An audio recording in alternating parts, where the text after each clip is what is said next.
കൂട്ടുകാരെ, ഇന്ന് ഞാൻ അടുപ്പും പുകയൊക്കെ ആയിട്ട് വന്നിട്ടുണ്ട്. ഇന്ന് എൻ്റെ ചിക്കൻ കറി വെക്കുക കേട്ടോ. ഇവിടെ രാവിലെ എന്നാൽ അടുപ്പിൽ ഇൻഡാലിയത്തിൻ്റെ ചീനിച്ചട്ടിയാണ്, അതിലാണ് ഞാൻ വെക്കുന്നത്.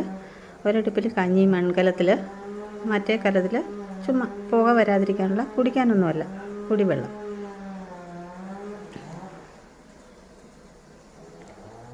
കണ്ടോ, ഞാനെല്ലാം മാഗ്നേറ്റ് ചെയ്ത് വെച്ചു. അപ്പോഴാണ് എനിക്കൊരു വീഡിയോ എടുക്കണമെന്ന് തോന്നിയത്. പിന്നെ എന്താണ് വിശേഷം? എല്ലാവരും സുഖമായിട്ടിരിക്കുന്നു. ഞാനിവിടെ കൊണ്ടുവന്ന് ഈ ചിക്കൻ കറി വെക്കുന്നത് വഴക്കാ. വീട്ടിൽ വേറെ പണിയൊന്നുമില്ല, അവിടെ വെച്ചാൽ പോലെ അങ്ങോട്ടും ഇങ്ങോട്ടും നടക്കണ്ടേ, എല്ലാം ചുമന്നുകൊണ്ട് ഇങ്ങോട്ട് വരണ്ടേ. പിന്നെ എല്ലാവരും ബ്രേക്ക്ഫാസ്റ്റൊക്കെ കഴിച്ചോ? മൺകലത്തിൽ കഞ്ഞിയാണ്, ഇപ്പുറത്തെ സ്റ്റൗവിൽ ഞാൻ പറഞ്ഞില്ലേ ചൂടുവെള്ളം. പിന്നെന്താണ് വിശേഷം? വേറെ വിശേഷമൊന്നുമില്ല.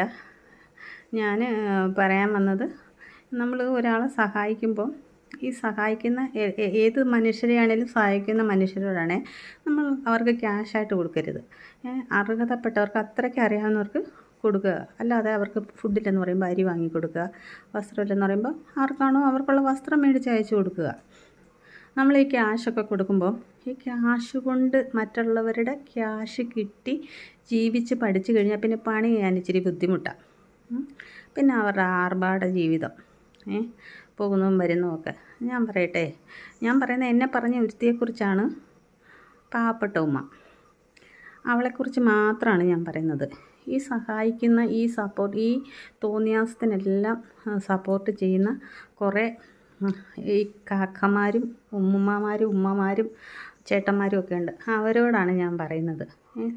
നിങ്ങൾ ഒന്ന് ആലോചിക്കുക, നിങ്ങളുടെ കുടുംബത്തിലാണ് ഒരു പെണ്ണ് ഇങ്ങനെയൊക്കെ കാണിക്കുന്നെങ്കിൽ നമുക്ക് ഒരു തെറ്റ് പറ്റാം, 2 തെറ്റ് പറ്റാം.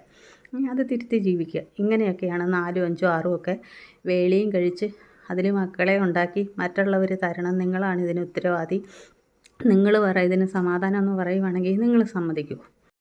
നിങ്ങളിതിന് സപ്പോർട്ട് ചെയ്യുമോ?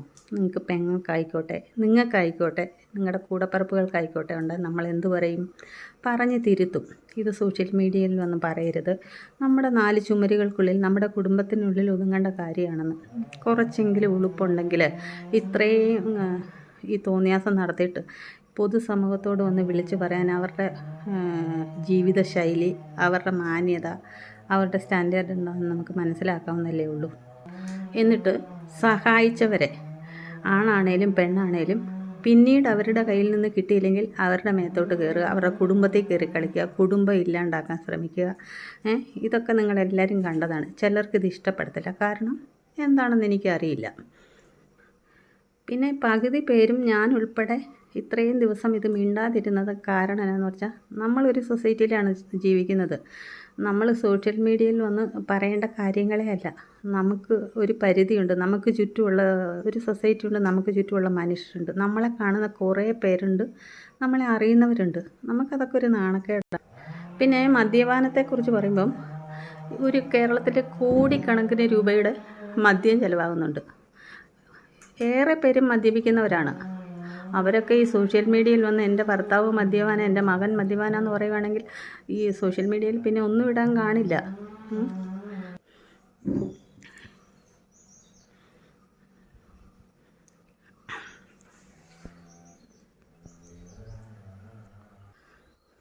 പിന്നെ ഇതിനെക്കുറിച്ച് സംസാരിക്കാനുള്ള കാര്യം എന്താണെന്ന് പറഞ്ഞാൽ, ജാതിയെക്കുറിച്ച് പറയുക, മതത്തെക്കുറിച്ച് പറയുക, രോഗത്തെക്കുറിച്ച് അവഗണിക്കുക, ഇതൊക്കെ തമ്പുരാൻ തരുന്നതാണ്. ഏത് നിമിഷവും നമുക്ക് മാറി മറിയാം. രോഗം തരുന്നതും അതില്ലാതാക്കുന്നതും പടച്ചവനാണ്. ഇവൾ അതിനെക്കുറിച്ചൊക്കെ പറയുമ്പോൾ, ഇവൾ ആലിമിന് പഠിച്ചതാ, ഉസ്താദിന് പറയാം ഔലിയാക്കി പഠിച്ചതാന്നൊക്കെ പറയുന്നുണ്ടല്ലോ. എന്താണ് അവളുടെ ആ സമൂഹത്തോടാണ് ഞാൻ ചോദിക്കുന്നത്. ഇവിടെയൊക്കെ ഞങ്ങളുടെ നാട്ടിലൊക്കെയാണെങ്കിൽ ഇങ്ങനെ അഴിഞ്ഞാടി നടക്കുന്ന ഇടപെടുവാണെങ്കിൽ നാട്ടുകാരിടപെടും. അതിലെ പള്ളി കമ്മിറ്റിക്കാരുണ്ട്, പള്ളി മഹലുകളുണ്ട്, സാമൂഹിക പ്രവർത്തകരുണ്ട്. ഇതിനൊരു തീരുമാനം ഉണ്ടാക്കും. കാരണം അവരെ പിടിച്ചു കെട്ടി അറസ്റ്റ് ചെയ്ത് കൊണ്ടുപോകുന്നുമല്ല, പക്ഷെ അവർക്ക് ജീവിക്കാനുള്ളൊരു സൗകര്യം, ഈ മക്കൾക്ക് ജീവിക്കാൻ അവത്തിൽ എത്രയോ സ്ഥാപനങ്ങളുണ്ട്, അവരെ ഏറ്റെടുക്കും. അന്തസ്സായ രീതിയിൽ ചെയ്യണം. ഇത് നാട്ടുകാരോടൊന്ന് ഇറക്കുക.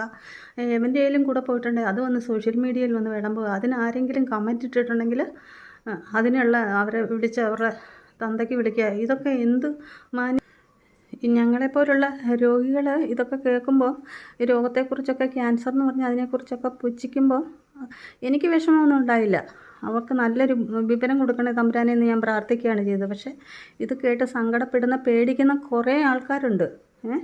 അതൊക്കെ മനസ്സിലാക്കിയ ഈ രോഗമെന്ന് പറയുന്ന കാര്യങ്ങളൊന്നും ആർക്കും വേലി വെച്ചിട്ട് ഇന്നവർക്ക് ഇതേ ഉള്ളെന്നൊന്നുമില്ല. എപ്പോൾ വേണമെങ്കിലും, ഇപ്പോൾ പനി പോലെയാണ് ഈ രോഗം. ഞാനൊക്കെ യൂട്യൂബിൽ വന്നിട്ടിപ്പം 1 വർഷം, മെയ് ആകുമ്പോൾ 1 വർഷമാകാൻ പോകുന്നു. എൻ്റെ ഏതെങ്കിലും ഒരു വീഡിയോയിൽ എനിക്ക് സഹായിക്കണം, എനിക്ക് ഇത്രയും ചികിത്സാ ചിലവുണ്ട്, ഇന്ന ടെസ്റ്റുകളുണ്ട്, ഇപ്പോഴും ഈ മാസം പോലും ഞാൻ പോയി ടെസ്റ്റുകളെടുത്ത് അടുത്ത ടെസ്റ്റിന് എഴുതി തന്നിട്ടുണ്ട്. ഞാൻ കഴിക്കുന്ന ടാബ്ലറ്റ് അത്രയ്ക്കും ഒരു പവറുള്ളതാണ്. ആരോടെങ്കിലും പറഞ്ഞിട്ടുണ്ടോ? അതൊക്കെ നമ്മുടെ കാര്യമാണ്, അത് നമ്മൾ നോക്കേണ്ട കാര്യമാണ്.